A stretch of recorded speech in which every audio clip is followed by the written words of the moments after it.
তো নয়। আজকে যখন কালেকশন চলছিল, ওই কালেকশনের সময় আমি শুনছিলাম এমনও ব্যক্তি এসে 20 টাকা, 50 টাকা, 100 টাকা, 500 টাকা দিয়ে বলছে, মৌলানা আমার আব্বা মায়ের জন্যে দোয়া করবেন, এই সন্তানটা কে দেবে আমাকে?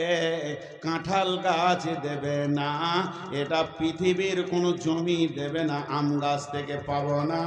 আমার বিবি এমন একটা জমিন, আমার রক্ত থেকে আমার সন্তান আমার কোলে তুলে দেবে, সে হলো জমি, আমি হলাম চাষি, অতএব আমার ফসল আমার কোলে তুলে দেবে, আমার ভবিষ্যৎ ভিটাতে বাতি দেনেওয়ালা ওর কোল থেকে পৃথিবীর বুকে আসবে। এর জন্য বিশ্বনবী বললেন, বিবি হলো তোমার সেরা সম্পদ।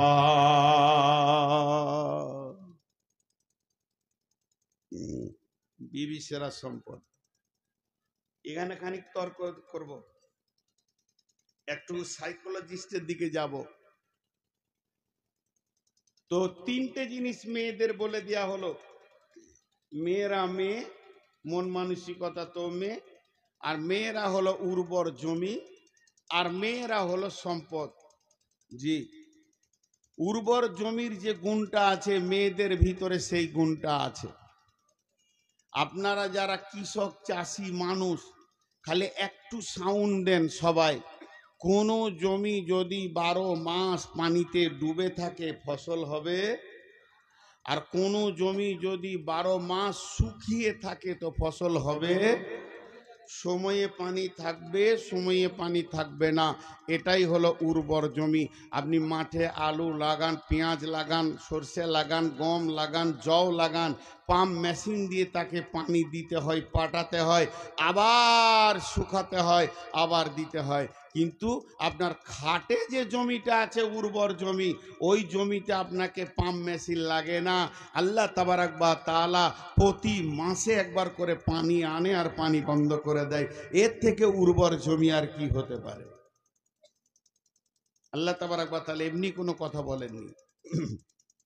এখন একটা মজার কথা বলবো। মজার কথা শুনলে আপনাকে প্রথম দিকে একটু উল্টা উল্টি মনে হবে। একটা হলো মা, একটা হলো বিবি। মা একটা, বিবি, মা একটা মেয়ে, বিবি একটা মেয়ে। মাও মহিলা, বিবিও মহিলা। আপনার বাড়িতে 2টি জিনিস আছে, একটা হলো মা আর একটা হলো বিবি। মাও মহিলা, বিবিও মহিলা। এর মধ্যে সব থেকে দামি কে, সব থেকে আগে কে? জি, কথা বলে না এতগুলি লোক। মা। জি না, সব থেকে দামি হলো বিবি। বিশ্বনবী বলে দিয়েছেন, খায়রুল মাতাই দুনিয়া, পৃথিবীর সম্পদের শ্রেষ্ঠ সম্পদ। তবে মা নামে সম্পদটি বিবির কাছে হার মেনেছে। 1 নম্বর। 2 নম্বর, কে আগে পৃথিবীর বুকে কে আগে এসেছে, এর যদি প্রমাণ নিতে যান, আগে মা আসেনি, আগে বিবি এসেছে। এই পৃথিবীতে প্রথম ঘর কোনটি? কাবা শরীফ। পৃথিবীর প্রথমে কি দিন না রাত? তো রাত। পৃথিবীর প্রথমে আগুন না পানি? তো পানি। পৃথিবীর প্রথম জিন কে না আজাজিল? এবার আসেন, পৃথিবীর প্রথম মানুষ কে না আদম? আর পৃথিবীর প্রথম মহিলা কে না হাওয়া? তাহলে আদম আর হাওয়া এরা দুজন কে ছিল? পৃথিবীর প্রথম আত্মীয়তা হচ্ছে স্বামী স্ত্রী। এই স্বামী স্ত্রীটা পৃথিবীর আত্মীয়তা নয়, এটা জান্নাতের আত্মীয়তা। এই আত্মীয়তাটা জান্নাতের ভিতরে জন্ম নিয়েছে। আর জান্নাতের ভিতর থেকে তাদেরকে পৃথিবীতে পাঠানো হয়েছে। আত্মীয়তাটা শুরু হয়েছে জান্নাত থেকে। এর জন্য স্বামী স্ত্রীর ভিতরে জান্নাতের স্বাদ আজও আল্লাহ লুকিয়ে রেখেছেন।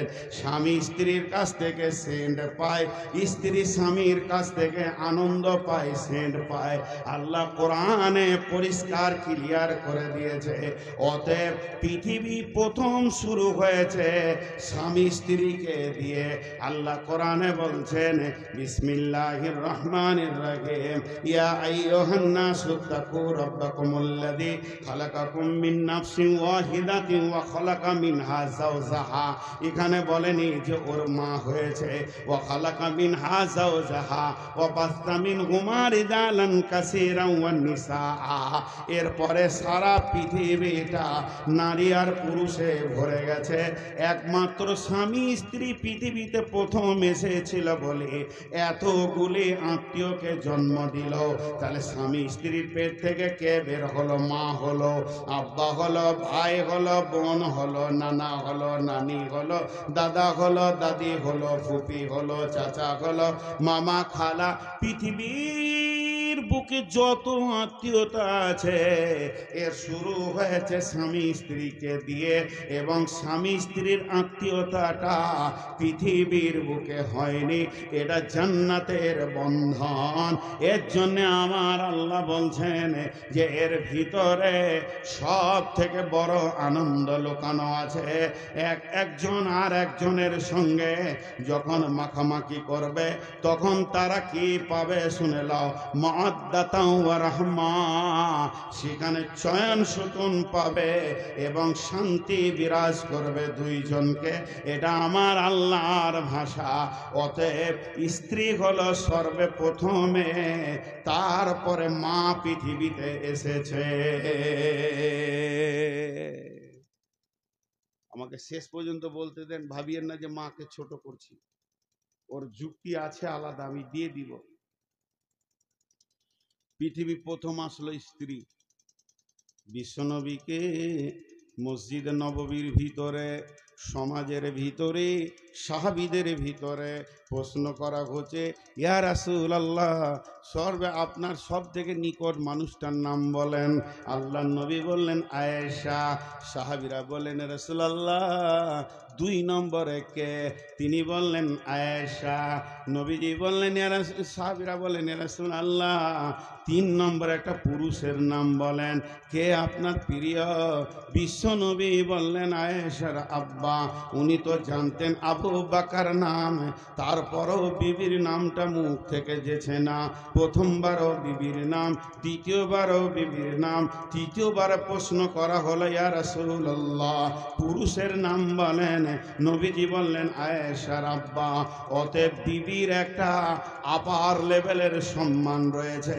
বিশ্ব নবী সে সম্মানের কথা বলে গেছেন, ও আনফিক আলা আয়ালিকা মিনাত তাওলিক, যেমন তোমার ইনকাম হবে ওই রকম বিবি এবং স্ত্রী সন্তানের পেছনে, আহালের পেছনে খরচা করো। অতএব বন্ধুরে, বিবির একটা সম্মান আল্লাহ দিয়েছেন। জি, আজও দেখেন একটা মজার জিনিস দেখায় আজকের ডেটে। মায়ের পেটে যদি বেটি ছেলে হয় একে কি বলবেন? এতটি লোক চুপ করে আছে। মায়ের পেটে যদি কোনো বেটি ছেলে হয় ওকে কি বলবেন? এত চুপ আছেন কেন গো? পানি খাই।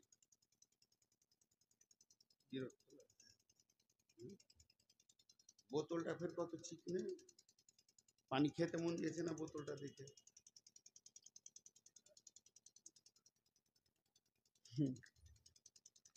মাথা মোটা মার্বেল পাথর দিয়ে তৈরি পায়খানাতে ঢুকেছে।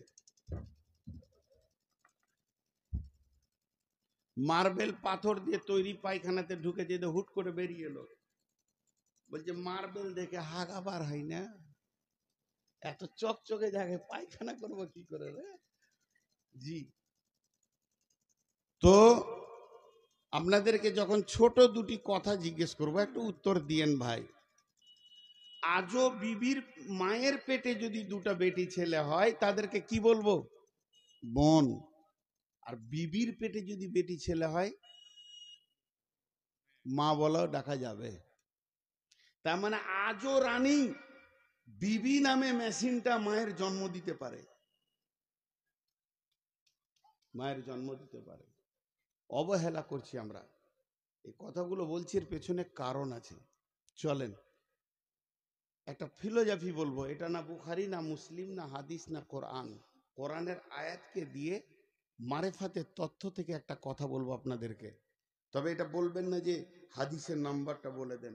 এগুলো শরীয়ত তরিকত হাকিকাত মারিফাত তান্ত্রিক তামাসিক যান্ত্রিক রাজসিক এই যুগের কথা। এর মধ্যে আছে স্বাদ আছে, সেই তারা একটা যুক্তি দিয়ে নিয়ে আসছে কথাটা। কথাটা মন দিয়ে শুনবেন। আমার এখানে আছে একটা দেহ, আর একটা আছে আত্মা। একটা আছে দেহ আর একটা আছে আত্মা। একটা আছে দেহ আর একটা আছে, সবাই একটু সাউন্ড করছে না, কোন জায়গায় এলাম? দেহ আর আত্মা। এবার দেহটা আগে বলি।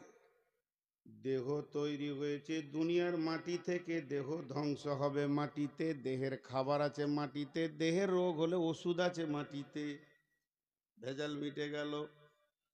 আর একবার বলছি, দেহ তৈরি হয়েছে মাটি থেকে, দেহ ধ্বংস হবে মাটিতে, দেহের খাবার আছে মাটিতে, দেহ রোগ হলে ওষুধ আছে মাটিতে।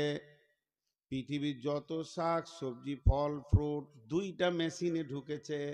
একটা মেশিনের নাম নারী আর একটা মেশিনের নাম পুরুষ। নারী নামে মেশিনে একই হাঁড়ির ভাত আর ফল ফ্রুট খেয়ে তার রক্ত থেকে ছানবিন করে শুক্রাণু মানে ডিম্বাণু হয়েছে। পুরুষ নামে মেশিনে একই হাঁড়ির ভাত একই মাছ মাংস খেয়ে তার রক্তে ছানবিনে শুক্রাণু হয়েছে। যে আপনি আমি পৃথিবীতে এসেছি, তার মানে মাটি থেকে মানুষ তৈরি হলো, মাটিতেই ধ্বংস হবে। এই মানুষের দেহের যত রোগ আছে মাটির গাছগাছরা গাছপালা দিয়ে তার রোগের নিরসন করা হবে। এবং এর যদি কোনো অসুবিধা হয় তা মাটিতেই সে শেষ হয়ে যাবে। এবার চলেন আত্মা। আত্মা দুনিয়ার নয়, আত্মা আসছে জান্নাত থেকে, আত্মা ফিরে যাবে জান্নাতে। আত্মার ধ্বংস নাই। আত্মা আসছে জান্নাত থেকে, আত্মা ফিরে যাবে জান্নাতে। আর একবার বলছি, আত্মা আসছে জান্নাত থেকে, আত্মা ফিরে যাবে জান্নাতে। জাহান্নামটা জায়গা নয়, জাহান্নামটা হলো জেলখানা। আপনি আমি বর্ধমান থেকে আমি এসেছি, আমি ফিরে যাব বর্ধমানে, কিন্তু বহরমপুরের জেলখানাটা আমার থাকার জায়গা নয়। আমার গাড়ি অ্যাক্সিডেন্ট করেছে, আমার গাড়ি বেআইনি চলেছে, কাউকে মানেনি, এর জন্যে আমার গাড়িকে সহ আমি চলে যাব জেলখানায়, এর জন্যে ওটা ঠিকানা নয়। তাহলে জাহান্নামের কথাটা বাদ দেন। যারা গুনাহ করবে দেহ সহ জাহান্নামে চলে যাবে। কারণ যে গাড়িতে অ্যাক্সিডেন্ট করবে ওই গাড়ি আর ড্রাইভার দুজনেই জেলে যাবে, থানাতে যাবে। তেমনি যে দেহ নিয়ে গুনাহ করবে আল্লাহ ওই দেহটা আবার পুনরুত্থিত করে তাকে জাহান্নামে দেবে। তাহলে জাহান্নামের কথাটা আপাতত বাকি রাখেন। তাহলে আমরা এসেছি কোথা থেকে? না আত্মা এসেছে জান্নাত থেকে, আত্মা ফিরে যাবে জান্নাতে। আত্মার রোগ হলে ওষুধ আছে আল্লাহর জিকিরে, আত্মার খাবার আছে আল্লাহর জিকিরে।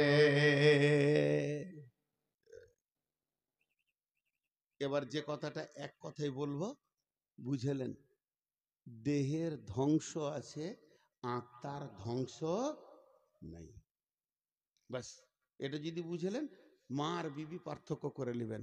দেহের ধ্বংস আছে, আত্মার ধ্বংস নেই। এবার আমাকে কাগজ কলম দিলেন যে তুমি আত্মীয়র নাম লিখো। যে প্রথমেই শুরু করলাম মা আব্বা বিবি ছেলে বেটা বেটি ভাই বোন, লিখতে লিখতে লিখতে লিখতে 100 চলে গেছে। আপনি বলেন বাস বাস হয়ে গেছে, কাগজটা দিলাম আপনাকে। হ্যাঁ ঠিকই, এগুলো কোনো নাম লয়, মানুষের নাম লয়, আত্মীয়তার নাম। মা আব্বা ভাই বোন। আপনি একজনকে ডাকছেন মামা, কিন্তু আসলে ওর নাম সেলিম। কিন্তু মামাটা ওর নাম নয়, এটা হলো আত্মীয়তার সম্পর্ক। তো এই আত্মীয়তার সম্পর্ক আমি 100টা লিখলাম, লেখার পর একটাকে সরিয়ে দিলাম, থাকবে কটা? 99টা। সেই একটাকে এই খাতাতে দিলাম, ও একাই একটা খাতাতে আছে, আর 99টা এই খাতায় আছে।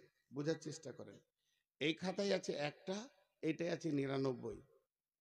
এবার আল্লাহ কি বলছেন?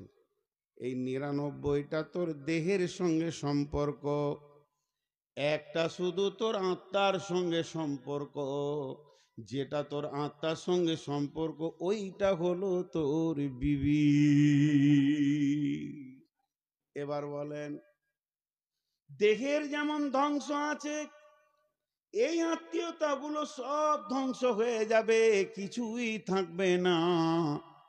কিন্তু আত্মার যেমন ধ্বংস নয়, তেমনি স্বামী স্ত্রীর আত্মীয়তার কোনো ধ্বংস নাই।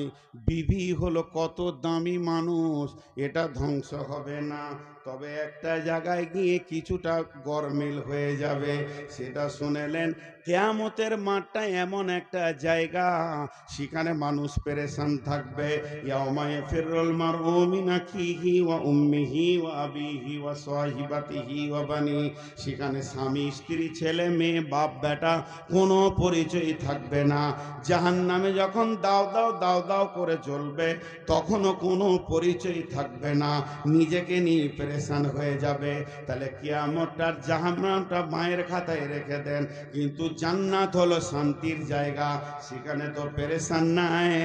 আমি আমার আব্বা মা ভাই বোন সকলেও যদি জান্নাতে চলে যায়, সকলকে জান্নাতে পাবো, কিন্তু আমার জান্নাতে তারা থাকবে না। আমার জান্নাত আলাদা, আমার মায়ের জান্নাত আলাদা। যার পেটে আমি জন্ম নিলাম, যার দুধ চুষে পৃথিবীতে আসলাম, সেই মায়ের জান্নাত আলাদা, আমার জান্নাত আলাদা। আমার আব্বার জান্নাত আলাদা, আমার জান্নাত আলাদা। আমার চাচার জান্নাত আলাদা, আমার জান্নাত আলাদা। আমার খালা ফুপির জান্নাত আলাদা, আমার জান্নাত আলাদা। রক্তের আত্মীয় হলো একই জান্নাতে নয়, নিজের নিজের জান্নাতে ব্যবহার করবে।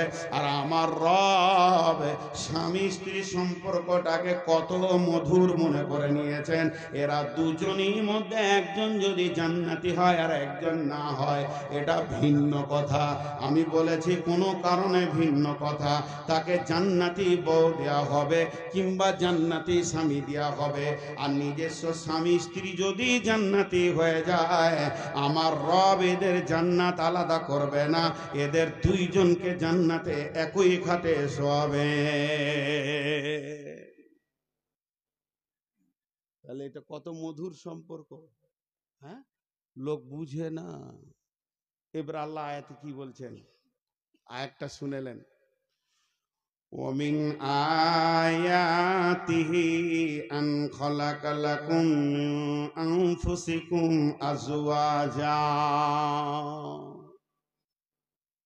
পৃথিবীর বুকে আমার নিদর্শন তোরা অনেক দেখতে পেয়েছিস, আসমান জমিন পাহাড় পর্বত জমি জায়গা উট দিবারাত্রির পরিবর্তন, গ্যালাক্সি নক্ষত্র তারে যত কিছু আমি তোদের জন্য নিদর্শন বানিয়েছি।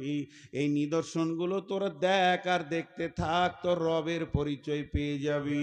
এই নিদর্শনগুলোর ভিতরে একটা উন্নত মানের নিদর্শন তোদেরকে বলি শোন, তোদের মাথাতে নাই, তোরা হারিয়ে ফেলেছিস, খেয়াল করিস নাই।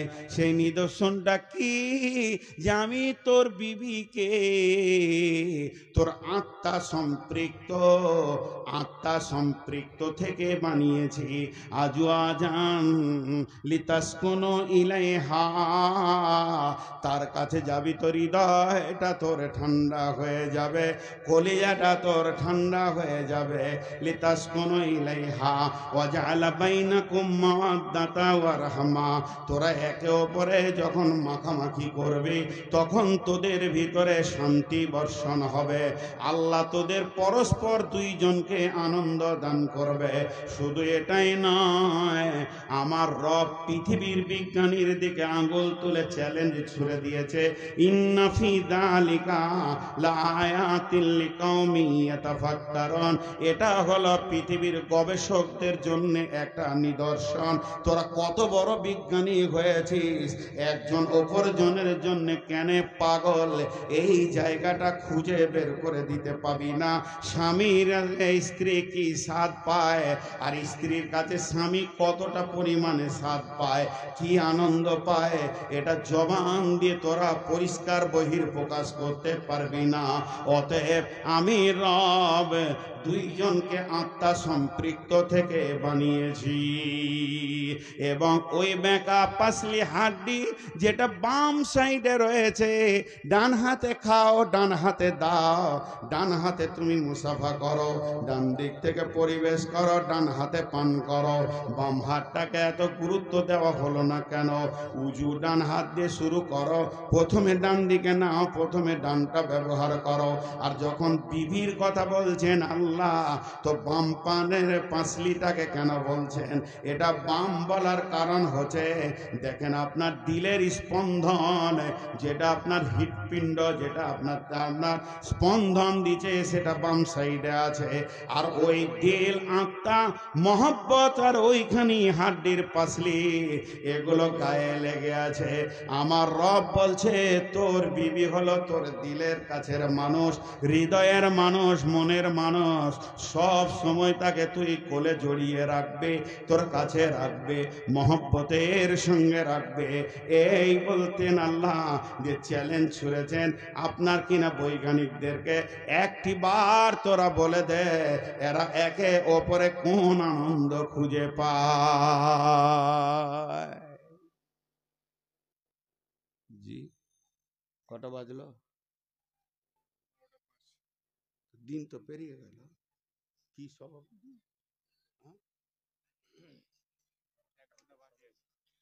কিসের 1 ঘন্টা? একটা লাঠি দেন তো, এর পোদ্দারি ঠান্ডা করছেন। কালকে কার জলসা আজ কেন করবো না যে? তো দেখেন, এগুলো খুব সূক্ষ্ম কথা। তা মা যারা আছেন, এরা ভাবিয়েন না যে আপনার বিরুদ্ধে আমি নেমেছি।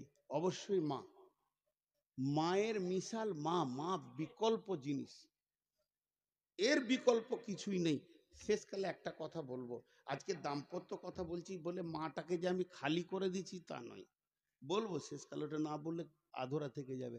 একটা একটা চোখের রুগী ডাক্তারখানায় শুয়েছে, যে ডাক্তার বলছে চোখটা খুলো, খুলে এমনি এমনি করে দেখছে মেশিন দিয়ে, আর ডাক্তার ওই সময় মুখে কথা বলছে, হ্যাঁ জি চোখের যত্ন করতে হয়, চোখ হলো দেহের মধ্যে অমূল্য ধন। ও তরফ করে উঠে বলছি তাহলে ঠ্যাঙ্গলা কেটে দেবো। এখন চোখের চিকিৎসা চলছে তো ডাক্তার বলবি। জি, তো এখন দাম্পত্য জীবন চলছে বলি কথাগুলো গভীরভাবে বলছি। তার মানে এই বলছি না যে মাকে কষ্ট দাও, বিবির কথা বলছে তো এখনই বিবির কাছে যাবে, উঠতে লাগলো। দেখেন ওর বিবি মনেই পড়ে গেল তো ঘর যেছে, আর বিবি এখানে জালসা শুনতে এসছে। বিপদ করলাম। চলেন এরপর আর একটু তথ্য বহুলের দিকে যাই, যে বিবি কেন এত কাছে। কিন্তু খুব দুঃখের কথা একটা বলবো, আজকে প্রত্যেকটি বৌমা নির্যাতিতা, শাশুড়ির হাতে, নন্দের হাতে। এই কথাটা ঠিক না ভুল?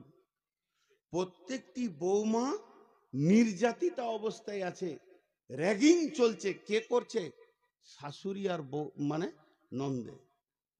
পুরুষে মহিলাকে কষ্ট দেয় না, মেয়েতে মেয়েদেরকেই কষ্ট দেয়। এদের ধারণা, ভাগ্যে যেন আমার বেটা ছিল বলি তুই খানিকটা সুখ করছিস, আর ওরও ধারণা আমার ভাইটা ছিল বলি তোর সুখ। কিন্তু ও বুঝে না, তুইও কারো ভাইকে নিয়ে আছিস, আর তুইও কারো বেটাকে নিয়ে আছিস। জি, আপনাদের দেশে জেলাতে আছে কিনা, আমাদের বর্ধমান বীরভূমে খুব বেশি আছে। আল্লাহ ওই মেয়েগুলোকে মাফ করবে কিনা জানি না। যদি কোনো বইয়ের পরপর দুটো বেটি হয়ে যায় তো ওর উপরে অত্যাচার শুরু হয়ে গেল। বেটি কেন হচ্ছে? এই বেটি যে হচ্ছে এইটা মানে মারেফাতের তথ্য বলছে, এইটার জন্য মেয়েটা দোষী নয়, তোর বেটার বিচন খারাপ। বিচনটা তোর বেটার, ও তো জমি। যদি কেউ জমিতে গহমের বিচন দিয়ে ও আঙ্গুর কাটতে যায় তো হবে? ওর কপালে ঝাঁটা। যে মেয়েকেই তুই আনতিস তোর বেটার বিচনে 3টে বেটি হবে, বেটার বিচন চেঞ্জ কর। কিন্তু ও তা বুঝবে না, ও মেয়েটাকে দোষ দিবে। মেয়েদের উপর এখন অত্যাচার চলছে, যে লসটা কোন জায়গায় হচ্ছে ওইটা আমি দেখাবো, তারপরে পরের আয়াতে যাব। লসটা লসটা যদি না দেখেন তাহলে চেতনা ফিরবে না। এবার আসেন, আল্লাহ তাবারাক ওয়া তাআলা বিবির ব্যাপারে কত সুন্দর কথা বলেছেন। হুন্না লিবাসুল লাকুম ওয়া আনতুম লিবাসুল লাহুন্না। কিন্তু তারপরও আমি যে কথা বলছি, যে একটা বিবির উপরে এত অত্যাচার চলে, বৌমাগুলো যেন বাড়িকে ক্ষতি করে ফেলছে। এটা আন ওটা আন, বাপের বাড়ি থেকে ফিরে যান, আর কিছু আন, আমার বেটা পারবে না। এটা যদি তোর বক্তব্য হয় তাহলে তোকে ভাবারও দরকার ছিল। আমি যদি বলি মানাবে না, এখনো দাড়ি কাঁচা আছে। সব টিপেকে যখন সাদা হবে, কিছু কথা বয়সের সঙ্গে সম্পর্ক হয়। জি, আমার ওখানে এক বক্তা আছে, এতটাই মুরব্বী, যকে ধরে স্টেজে তুলতে হয় দুজনকে, আর ওর ভুরু পর্যন্ত কালো হয়ে গেছে, কিন্তু সম্মানী ব্যক্তি বলে 10 মিনিটও কথা বলে ছেড়ে দেয়। তো 10 মিনিটে কি বলে জানেন? ওর কথাগুলো শুনলে আপনি হেসে মরবেন। লোক দুঃখ করে না, বরং হাসে এবং মন দিয়ে শুনে। নামাজ পড়বি তোরা? নামাজ পড়বি না? জুতা খুলবো? এমনি করবে ওই 10 মিনিট, বুড়া মানুষ তো, আর লাঠিটা হাতে জুতা খুলবো দেখবি? আচ্ছা, ওইটা আমি বললে মানাবে? লোকটার যেটা বয়স ওটা বললে মানাবে, কিন্তু আমার মানাবে না। তো আমি এক মুরব্বী বক্তার একটা নকল আপনাদেরকে শোনাচ্ছি, বর্ধমানেরই। ও কি বলছে? এই হতভাগার দল, তুই বেটির মাপকে বেটিকে বলছিস আমার বেটা ফ্রিজ কিনতে পারবে না, তুই ফ্রিজ লিয়াই। খাট কিনতে পারবে না, তুই খাট লিয়াই। আমার বেটা ড্রেসিং টেবিল কিনতে পারবে না, তুই লিয়াই। যদি তোর বেটা কিছুই না পারে তো বিয়ে কেন দিলি? তুই এটাও কেন বললি না যে আমার বেটা ছেলে বানাতে পারবে না, দুটো ছেলে লিয়াই? তাতে খুব সাড়বার, এতে তোর খুব ক্ষমতার জোর, কিন্তু বিবির পেছনে যে তোমাকে খরচা করতে হবে। আল্লাহ বলেছেন অবিমা আনফাকু মিন আমওয়ালিহিম ফাসসালিহাতুন কানিতাতুন হাফিদাতুন লিল গায়বি বিমা হাফিজাল্লাহ ওয়াল্লাতী তাখাফুনা নুসুজাহুন্না ফাইজুহুন্না ওয়াহজুরুহুন্না ফিল মাজাজি'i ওয়াজরিবুহুন্না ফাইন আতানাকুম ফালা তাবগু আলাইহিন্না সাবিলা ইন্নাল্লাহা কানা আলিয়ান কাবীরা। শেষ হয়ে গেছে। জি, বিচার আছে, বিচার, ইনসাফ আছে। পৃথিবীতে ইনসাফ নাই। আমার এখানে যতটি খালা বসে আছেন, আমার বেটিটাকে বলছি না, যেগুলো আমার বয়সে আমার বোন, আমার থেকে ছোট ওইটি আমার বেটি, আমার থেকে একদিনের বড় ওইটি আমার খালা। খালাটিকে বলছি, যারা সাউরি হয়ে গেছেন, শাশুড়ি বেনে গেছেন, ওইগুলোকে বলছি বৌমাকে কষ্ট দিয়েন না, অত্যাচার করিয়েন না, কারণ আপনার বেটিও কারো বউ হবে। ইনসাফ নাই। একটা উদাহরণ দিলে বুঝতে পারবেন। উদাহরণ কি? ভাই বোন একই ভোজে বিয়ে হয়েছে, কথাটা বুঝাতে পারলাম? ও বেচারার মেয়েটাও বড় হয়ে গেছে, ছেলেটাও বড় হয়ে গেছে, তো দেখছে খরচা একবারই করব, তো একটা বহু দেখেছে, একটা ছেলে দেখেছে, জামাই দেখে একই ভোজে দুটো বিয়ে দিয়ে দিলে, বিয়ে হয়ে গেল। বেটির বিনিময়ে একটা জামাই পেল বাড়িতে, বেটার বিনিময়ে একটা বৌমা পেল বাড়িতে। খুব ধ্যান দিয়ে শুনবেন, সাউরিরা শুনবেন। খালা আপনারা আমার বয়সে বড়, আপনাদের পা গুলো ধরে বলছি, লজ্জা করিয়ে নামে আপনার পেটের বেটা, এটা মনে করি শুনেন। তো দুইটা ঘরে দুটা জিনিস আসলো, একটা বৌমা আসলো আর একটা জামাই আসলো। এবার বলেন, ওই জামাইটার যে আনন্দ লুকিয়ে আছে তোর বেটির কাছে, তেমনি তোর বৌমার কাছে তোর বেটার আনন্দ লুকিয়ে আছে। এটা কম করা যাবে? যাবে না। এখন হয়েছে কি, ওর বেটি বাড়িতেই আছে, এখানে ঝুনঝুনিতেই আছে। বিয়ে দিয়েছে কোথা? ওই সুজাপুর। জামাই ইয়ং ছেলে মানুষ, হঠাৎ শ্বশুর বাড়ি চলে এলো। বিবি আছে তো আসবে না, ঘন ঘন আসবে, চলে এলো হঠাৎ। একদম এসে টোটোতে নামছে, আর তখনই কারেন্ট চলে গেছে। কারেন্ট চলে গেছে তো ঘরে বসতে দিয়েছে। তো শাওরি জিজ্ঞেস করছে, বাবা কেমন আছো, তোমার আব্বা মা কেমন আছে? ভালো আছে। সব জিজ্ঞেস হয়ে গেল। যে বেটিকে বলছে, খাদি জায়গায় পাখা করে দে ছেলেকে, দেখ কত কষ্ট করে গরম করে এসছে। ঠেলে দিলে বেটি নতুন নতুন লজ্জা করে, যা পাখা করে দে, পাখা করে দে, খাবারটা তুই লে যা, চাটা তুই লে যা। কেন? প্রত্যেকটি মা চায় আমার বেটিকে আমার জামাই প্রেম মহব্বতের বন্ধনে বেঁধে রাখুক। নতুন বিয়ে হয়েছে, বাইক নিয়ে 10টার সময় গেল একবার ফারাক্কা, আবার 12টার পর গেল কালিয়াচক।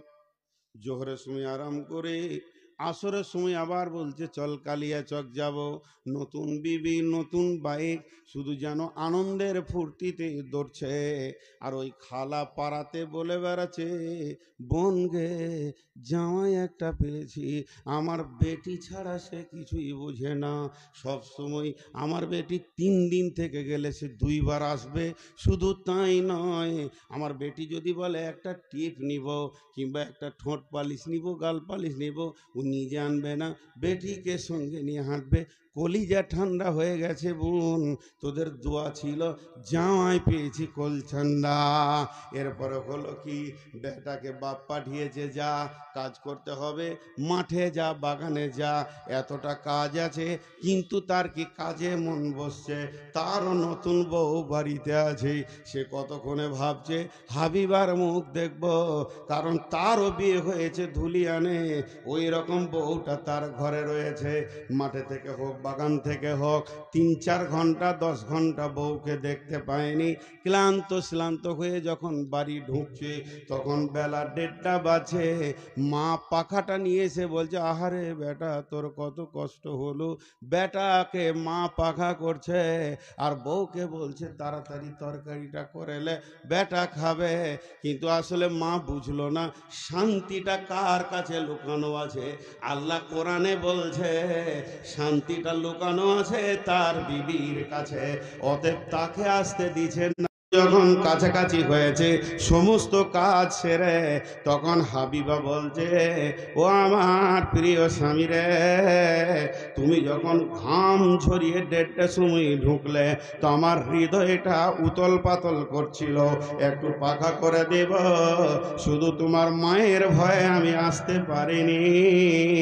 তখন সে বিবিকে স্বামী উত্তরে বলছে, রে বেগম রে, ধৈর্য ধর, এই ফ্যামিলিতে আর থাকবো না। আমার মায়ের ইনসাফ শেষ হয়ে গেছে, বেটির দিকে এত আনন্দ। এরপরে ওই বৌমাটা বলছে স্বামীকে, চলো না একবার ঘুরে আসি কালিয়াচক থেকে। শুধু একবার গাড়ি নিয়ে বেরিয়ে গেছে, সন্ধ্যার সময় ঢুকেছে। আমার খালামা পাড়াতে বলে বেড়াবে, বহু একটা পেয়েছি, কলিজা জ্বলিয়ে দিলে, খালি বেটাকে নিয়ে মার্কেটে দৌড়ছে। এর আদালতে ন্যায় বিচার নাই। এর জন্য প্রত্যেকটি ফ্যামিলিতে অশান্তির আগুন দাও দাও করে জ্বলছে।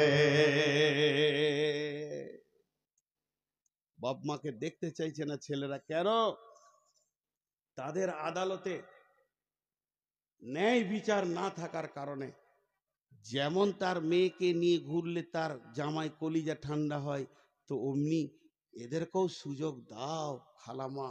যদি তুমি সুযোগ দাও, যদি তুমি সুযোগ দাও, তো ওই বৌমাটা মা বলবে, কলিজা ঠান্ডা করে নেবে তোমাকে দিয়ে। কিন্তু আসলে ফ্যামিলি শেষ হয়ে গেছে। এবার লসটা বলে দিয়ে আমি ওই আয়াতটার দিকে চলে যাব। টোটাল লস কি হচ্ছে এখানে আপনারা যদি একবার মুখ খুলেন, হাত দুটো ধরে বলছি, তো আমি আনন্দিত হব। শেষবারের মতো একটু আমাকে শান্তি দেন, একটু আনন্দ দেন, ভালোবাসা দেন। আপনাদের আমি মেহমান। সেটা কি? প্রত্যেকটি পাড়াতে গ্রামে আজকে ভালো ছেলে পাওয়া যাচ্ছে না।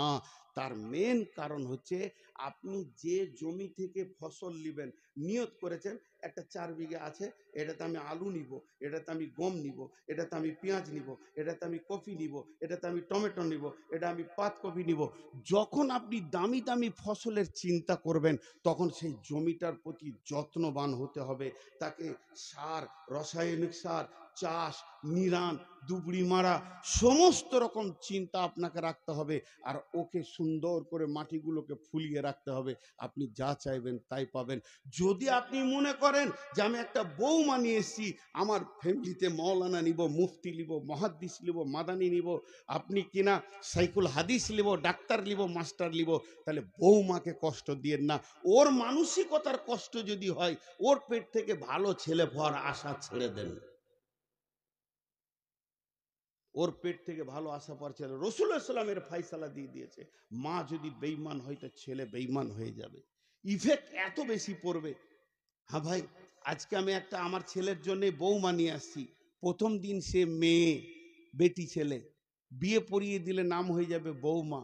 আর একটা যখন পেটে চলে আসবে নাম হয়ে যাবে মা। উতেই ফ্যামিলির মা, আমার ফ্যামিলির বংশেরও মা। তাহলে মাটাকে যদি কষ্ট দেওয়া হয়, ভালো সন্তান ওই মেয়েটার পেট থেকে হবে না। কারণ ওর টেনশন, নন্দকে নিয়ে টেনশন, শাশুড়ি নিয়ে টেনশন, আর ঝগড়া, আর ঝামেলা, আর মাল্লিয়ায় যদি ওর সবসময় ভিতরটা পিরান হয়। আর তার কাছ থেকে আপনি সুস্থ ভালো মিজাজি ছেলে পাবেন না। ওই ছেলে একটু বড় হলেই লাঠি নিয়ে দাদিকে খুঁজে বেড়াবে। কেন? ভাত দিবার বলবে চোখের পানিতে, তো দাদি খুব কষ্ট দিয়েছে রে বেটা। বুড়ি, বুড়া, লাঠিলে খুঁজে বেড়াবে। আজকে এই জন্য প্রতিটি ফ্যামিলিতে শান্তি নেই। চলেন, মাল খরচা করবে কে? ওয়াবিমা আনফাকু মিন আমওয়ালিহিম। হে পৃথিবীর পুরুষ, ইনকাম করো, বিবির পেছনে মাল খরচা করো, বিবির মালের আশা করিও না।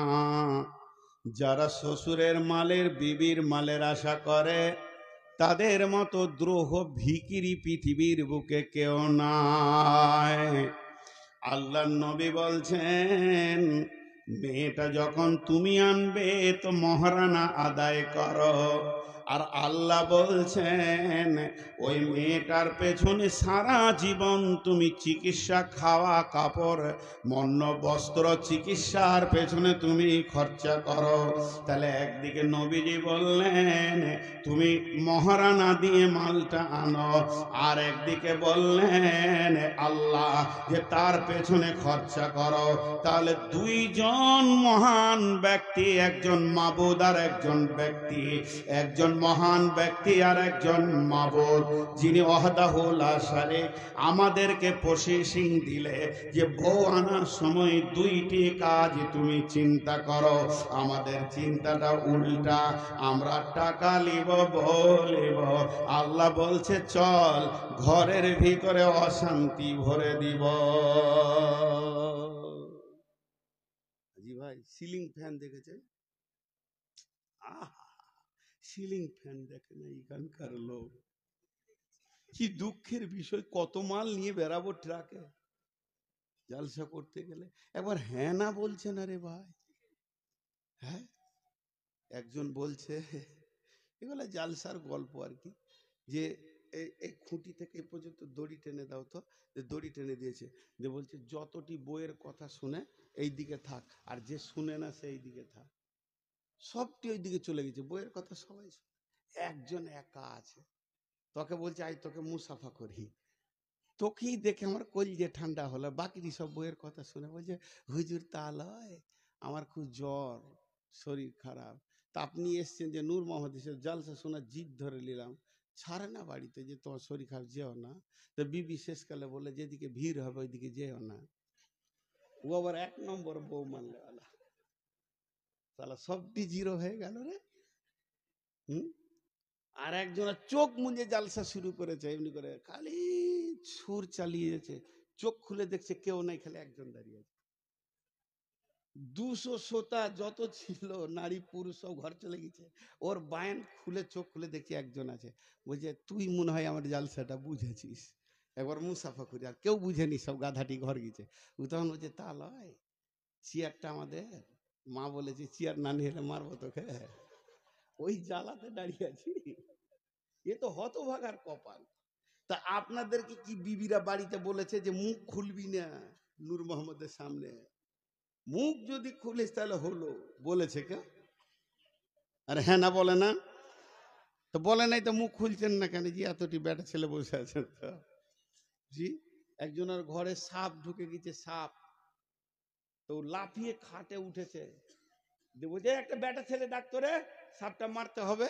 তোর বউ বলছে তুমি যে বেটা ছেলে, ও তাহলে লাঠি দে। ওর এতক্ষণে খেয়াল হলো যে ও বেটা ছেলে। জি ভাই, আর কত বলবো আপনারাকে, আমি ক্লান্ত হয়ে গেছি। 480 সুগার, আমার গাড়িতে রিপোর্ট ভরে নিয়ে বেড়াচ্ছি, কখন কি ঘটতে পারে। জি বাঁটিয়ে গেছে, পানি দিয়ে দিয়ে চালাচ্ছি, তাও আপনারা মুখ খুলছেন না। একবার মুখ খুলবেন। আল্লাহ তাবারাক ওয়া তাআলা বলছেন, পুরুষ তুমি বিবির পেছনে খরচা করবে।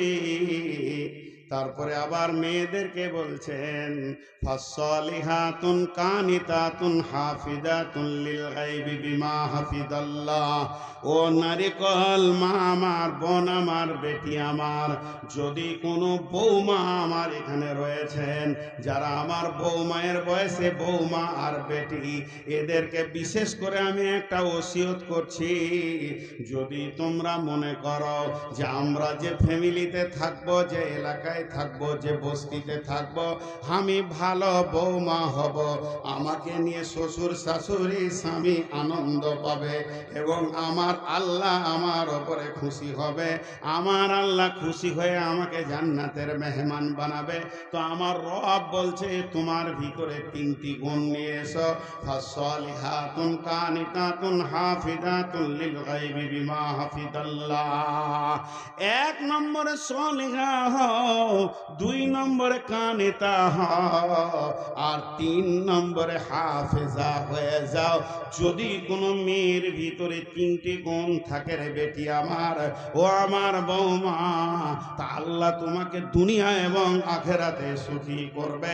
অতএব 3খানা গুণ তোমরা কষ্ট করো নিজেদের মধ্যে নিয়ে এসো। সলেহা, সলেহার তফসির করতে গিয়ে বলেছেন সল্লাত খামসাহা, সামাত সাহারাহা, আহসানাত ফারজাহা, আতাত বালাহা। এইটাকে নিয়ে যদি কথা বলি তো 2 ঘন্টা চলে যাবে। শর্টে বলছি, নামাজি হবে, রোজাদার হবে, পর্দার ভিতরে থাকবে এবং স্বামীর ইতাআত করনেওয়ালি হয়ে যাবে, তাকে সলেহা বলা যায়। জি, স্বামীর ইতাআত করনেওয়ালি হয়ে যাবে। আমাদের এই মালদা জেলায় সব থেকে দামি বক্তা কে জানেন? বদরুদ্দোজা নদভী। আমি ওনার সঙ্গে যদিও বন্ধুসুলভ আমার সঙ্গে কথা বলে, আমি ওস্তাদের নজরে দেখি। তো উনি যে জালসায় যাবে খালি একটা কথা বলবি, আর ওটা আমি ছাড়াইতে পারছি না। কি বলে বলে কি? হ্যাঁ, অবলা সরলা কমলা মা বোনেরা, অবলা, ওদের যা চোপার জোর আছে পৃথিবীর কারু আছে? ওরা অবলা বলছে। জি, 3 দিন আগে বাড়ি থেকে বের হয়েছি, তা আমার বিবি আমাকে ঠান্ডা করে দিলে চোপা চালিয়ে। জি, কেন এত জালসা, বাড়িতে থাকতে হবে, কিছু মানা যাবে না। জি ভাই, আপনারা মনে মনে ভাবছেন তাহলে মৌলবীর বউটা তাহলে বদমাস। একই ফ্যাক্টরি রে ভাই। আপনি কি ভাবছেন যে আমার টাটা কোম্পানি, আপনাদের কি বিড়লা কোম্পানি? একই ফ্যাক্টরি। সব আপনার বিবির কাছে যায়, আমার বিবির কাছে দেয়। তো এরা অত্যন্ত কথা বলে, কানে তা। আর উনি বলেন কমলা, নরম। কে বললে নরম? খুব দিল শক্ত, সতীনের ছেলেদের কলজে ভেজে খেয়ে নিবে। কে বললে নরম ওরা? সরলা মানে সাদা সিধে সরলা। জিলিপির 3 গুণ পেঁয়াজ, জিলিপির 3 গুণ পেঁয়াজ। জিলিপির মধ্যে 3টে গুণ আছে, দেখতে ভালো, রস আছে, পেঁয়াজ আছে। দেখতে ভালো, রস আছে, মেয়েদের মধ্যে তিনটে গুণ আছে, দেখতে ভালো, রস আছে, পেঁচও আছে। এমন পেঁচ আছে কতজনকে যে ঘোল খাইয়ে দিলে বাপ জি। পৃথিবীর সব থেকে ধারালো অস্ত্রের নাম কি বলেন? খুঁড়, হেঁসিয়া। পৃথিবীর যত ধারালো অস্ত্র আছে নিয়ে আসেন, যত বড় মেশিন আছে, গাছ কেটে দেবে, লোহা কেটে দেবে, রেল লাইন কেটে দেবে, কিন্তু বাপ বেটার সঙ্গে আত্মীয়তা কাটতে পারবে না, মা বেটার আত্মীয়তা কাটতে পারবে না। এর থেকে ধারালো অস্ত্র হচ্ছে মেয়েদের চোখের পানি। এমন করে স্বামীর কাছে কাঁদবে, যে মা জন্ম দিয়েছে তার সঙ্গে সম্পর্ক চলে যাবে, বাপের সঙ্গে সম্পর্ক চলে যাবে। বাপ আঙুল ধরে ধরে মানুষ করেছে, বেটা আমার ভবিষ্যতে পাশে পাশে থাকবে, সেই বেটা শ্বশুর ঘরে গিয়ে থাকবে। অতএব এত ধারালো অস্ত্র পৃথিবীতে আর নাই। নারীরা তিন জায়গায় কাঁদে, নারীরা তিন জায়গায় কাঁদে, নারীরা তিন জায়গায় কাঁদে। একটা হলো অস্ত্র বানানোর জন্যে কাঁদে, এরা সুখেও কাঁদে, দুঃখেও কাঁদে। অতএব দুঃখে যদি বিবি কাঁদে, আপনি দুঃখের সঙ্গী হয়ে যান। আর যদি সুখে কাঁদে, তার সঙ্গে সুখের আনন্দে আপনিও আনন্দ করলেন বিবির সঙ্গে। কিন্তু বিবি যদি অস্ত্র বানানোর জন্যে, বাপ মায়ের সঙ্গে ছিন্ন করার জন্যে চোখের পানি ফেলে, তখন আপনি নিরেট পাথর হয়ে যান আর চুপচাপ বসে যান, তার সঙ্গে সঙ্গী হয়েন না। তার কারণ হচ্ছে পৃথিবীর বুকে সব থেকে ধারালো অস্ত্র হচ্ছে নারীর চোখের পানি, যেটা মায়ের সঙ্গে আত্মীয়তা, ভাইয়ে ভাইয়ে আত্মীয়তা সমস্তকে কেটে তছনছ করে দিতে পারে। এখন তো পা ভ্যানটা দুনিয়া থেকে চলে গেল। পা ভ্যান দেখেছেন? ভ্যান ভ্যান ভ্যান কোথায় জলসা করছি গো আজি? বুড়া গরু ঠেলে ঠেলে কি চাষ হয়? এটা বলবো, এরপরে একটা জিজ্ঞেস করব, যেমন সাউন্ড তেমনি বয়ান। সাউন্ড নাই, সালাম আলাইকুম। দোষ আমার নাই। মরা গরুর চিকিৎসা হয় না, মরা রুগীর চিকিৎসা হয় না, জীবিত রুগীর। তো ভ্যান, ভ্যান এমন একটা জিনিস, ভ্যানের সামনে চাকাটা ডান দিকে টাল থাকে। কেন টাল থাকে? টালটা যদি না থাকে তাহলে মানুষ মাল টানতে পারবে না। চাকাটা যদি সোজা করে দেয় বুকে চাপ লাগবে, আর টাল করে দিলে দুই পেশিতে লাগবে। এর জন্য বৈজ্ঞানিক প্রসেসে ওকে টাল করে দেওয়া হয়। ওই টালের কারণে সমস্ত 5 বস্তা 7 বস্তা চাউলকে একটা মানুষ টেনে নিয়ে যায়, তার বুকে লাগে না। যদি টাল না থাকতো তাহলে টানা বড় মুশকিল হয়ে যেত। অতএব টাল আছে, তোরা লাভ আছে কি?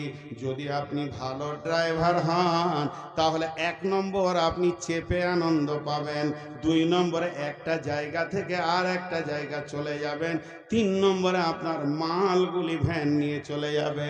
তো মেয়েরা হলো ওই রকম ভ্যানের মতো, ওদের টাল আছে। যদি আপনি ড্রাইভার ভালো হন তাহলে আপনার জীবনটা 25 বছর থেকে 75 বছরে চলে যাবে, গোটা সংসারটা টানবে, সঙ্গে নিয়েও আপনি আনন্দ পাবেন। তবে ড্রাইভার যদি ভালো না হয়, ভ্যানের রোগ আছে, ওটা পট করে বেঁকে যাবে, নয়নজুলিতে গিয়ে খালে পড়বে, আগে ড্রাইভার পড়বে, তার উপরে মাল পড়বে। এটাই হলো ভ্যানের প্রসেস।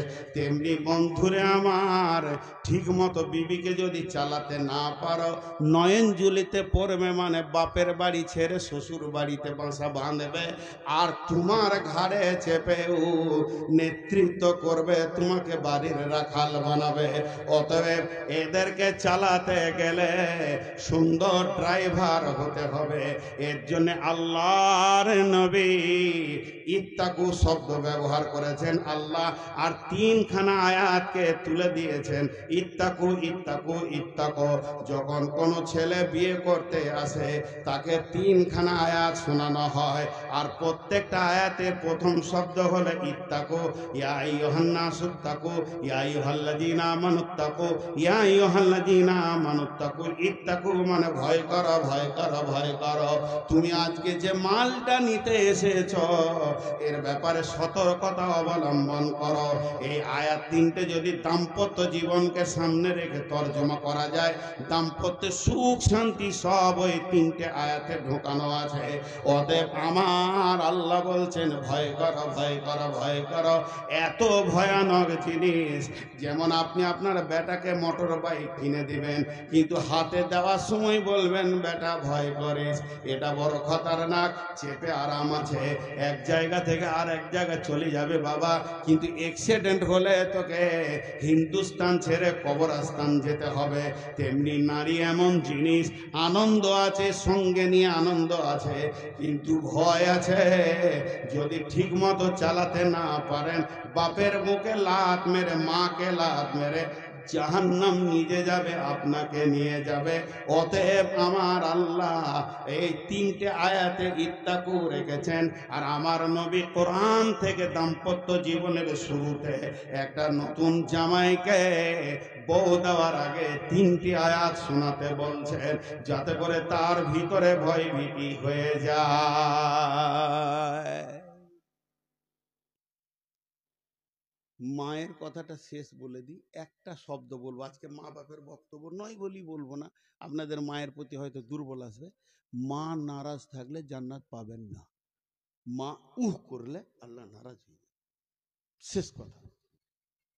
বাকি বিবিকে নিয়ে চলেন। তাহলে আপনি ভাববেন মা আর বিবি ঝগড়া করেছে, কি করবেন? তো আপনাকে নাটক করতে হবে। কত নাটক শিখাবো? নাটক যদি না জানেন তো বিয়ে না করাটাই ভালো, সোজা কথা। ফারাক্কা থেকে এসেছেন, দেখছি মা একদিকে মুখ করে বসে খালি এমনি করছে, চোখ মুছছে, আর বিবি একদিকে গাল ফুলিয়ে বসে আছে। মা কি হলো? কি আবার হবে? দেখা বহুলি এসছিস, জালটাকে জ্বালিয়ে খেলিলে বলে দিলে, চট করে ওকে ধরেন, অত ধরতে আপনার অসুবিধা নেই, টানতে দাঁত কিটিমিটি করে ধাক্কা মেরে ঘরে ভরে ঘুড়কা লাগিয়ে দে, দুম দম দুম দম, 20খানা বাড়ি চালান। মা তো বাইরে থেকে কলিয়ে ঠান্ডা হয়ে গেল, বেটা আমার। কিন্তু আসলে বাড়ি গেল বালিশে পড়ছে, একটা ওর গায়ে লয়। তো ও ভাবছে যে স্বামীও আমার। নাটক করো, এটা জায়েজ আছে। আরে বিবির সঙ্গে মিথ্যা কথা জায়েজ করা হয়েছে, যে মিথ্যাকে শিরকের সমান গুনাহ বলা হয়েছে। স্বামী স্ত্রীকে খুশি করবে, স্ত্রী স্বামীকে খুশি করবে মিথ্যা কথা বলে, কেন? কিন্তু আমরা বুঝি না, দাম্পত্য অনেক সমস্যা থেকে গেছে আমাদের। মেয়েদেরকে বললেন সলেখা হয়ে যাও, এরপরে বললেন কানেতা হয়ে যাও। কানেতা মানে স্বামী যেমন এনে দেবে, সাদা বাটা মোটা সাদা সিধে মালের ওপরে সন্তুষ্ট হয়ে যাও। যেমন তোমাকে ইনকাম আছে তেমনি এনে দেবে, বেশি দাও দাও বলো না। মেশিনে পানি তুলতে পারে, পানি রাখতে পারে না। চেম্বারে পানি রাখতে পারে, পানি তুলতে পারে না। মেশিনে পানি তুলতে পারে, পানি রাখতে পারে না। চেম্বার বা চৌবাচ্চা পানি রাখতে পারে, পানি তুলতে পারে না। তো নারীরা হবে চেম্বার, পুরুষ হবে মেশিন। পুরুষ টাকা ইনকাম করে রাখতে পারে না, আর নারীরা যদি গিথেন না হয়, সুন্দর করে না গুছাতে পারে, ওই সংসারে উন্নতি হবে না। অতএব স্বামীকে বারবার বিরক্ত করো না, যেমনটা এনে দেবে তেমনি তুমি সন্তুষ্ট হয়ে যাও। এরই নাম হচ্ছে কানেতা। একটু বুকে কুল করে সাহস করেন, বিসমিল্লাহ ফুঁক দেন, একটা সত্য কথা বলেন। কাপড় চোপড় যাই আনেন, বিবি এক চান্সে রাজি হয়? হ্যাঁ, একটু বুকে ফুঁকলে বলেন, নাহলে শুনছে। প্রথমেই ঘর ঢুকে জিজ্ঞেস করে, নাটা তুমি বলেছিলে? মানে আমি বলিনি, খালেক বলেছিল। বুঝছি, ওই জন্য নায়ের সাউন্ডটা দেখলে কত ছোট।